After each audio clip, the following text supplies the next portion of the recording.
Please welcome Bellingcat analyst and 2018 European Press Prize finalist Nick Waters. Bitte begrüßen Sie Nick Waters, Bellingcat Analyst und Finalist des 2018 Europäischen Pressepreises. Good evening, ladies and gentlemen, Secretary Albright as well.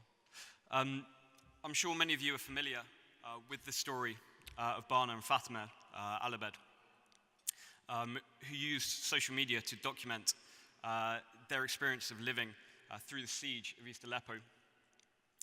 The effort by Fatima and Bana to use social media to show the world what was happening from the perspective of their family humanized the unimaginably vast suffering of civilians within Syria.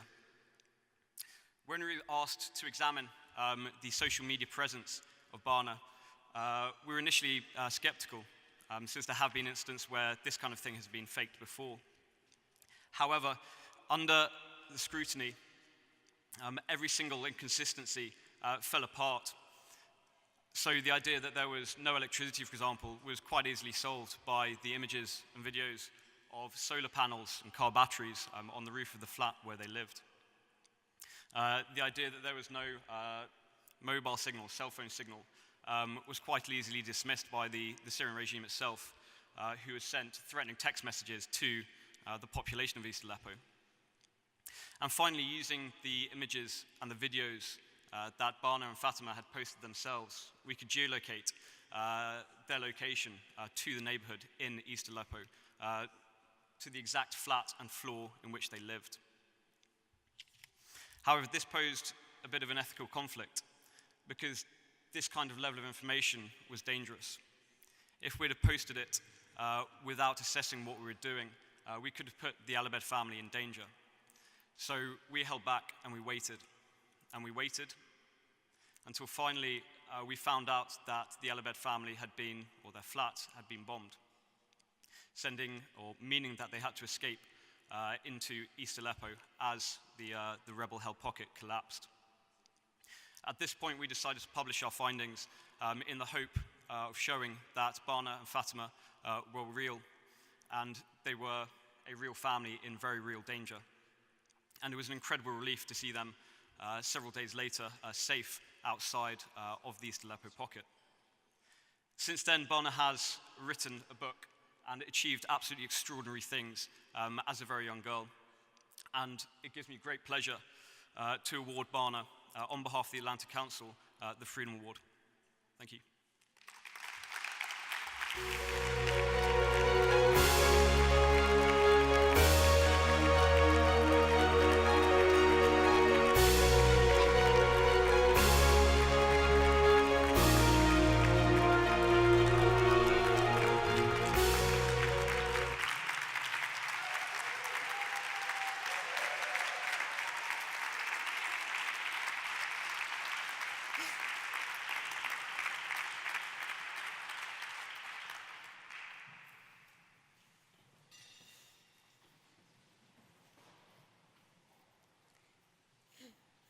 Ladies and gentlemen,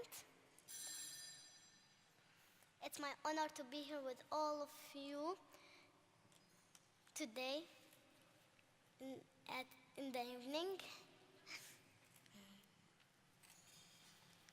I want to thank all of you for coming to here. I want to thank the Atlantic Council for giving me this award. I'm so happy for standing up in front of you all. I came to here to share my story just 16 months ago. Me and my family were living in Aleppo under siege and bombing. I was afraid to die, but my biggest fear that one of my brothers will die. I am happy we are all alive today.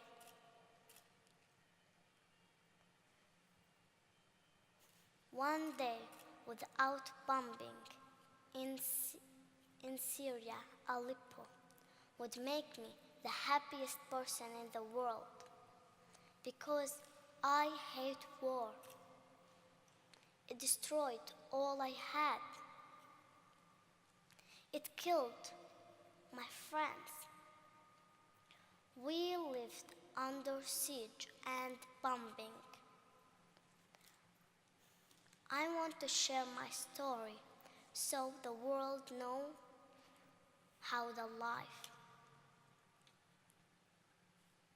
I asked my mom to help me sharing our story on Twitter so the world can know what is happening there and to help us to stop the war. I have many friends on Twitter. I love them. They give me support. They always text me. My friend J.K. Rowling, she is kind to us. She gave to me Harry Potter books. We shared our story as the war go on. It was dangerous. There was 2 days of big bombing and non-stopping. The third day, a bomb came and hit our lovely home. We went down and immediately go out. We ran away from our lovely home. Before we get out of Aleppo, me and my family were going from a place to another to search for some food and some water. Everyone was running. It was mad. I could see my brothers sad. They were tired. They just want peace.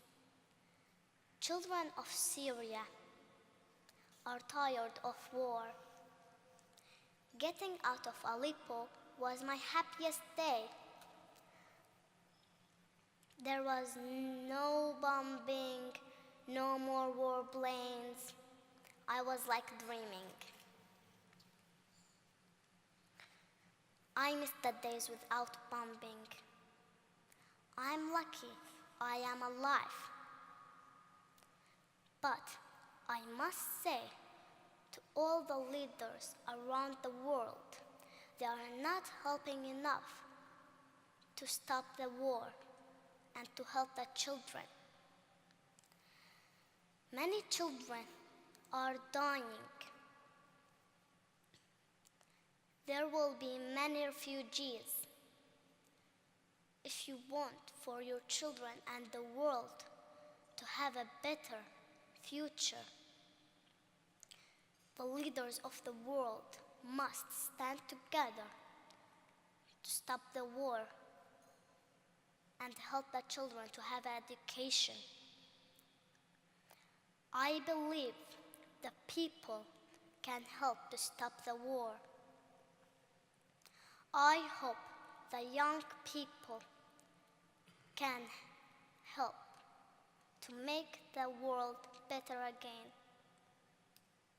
Thank you all for your attention.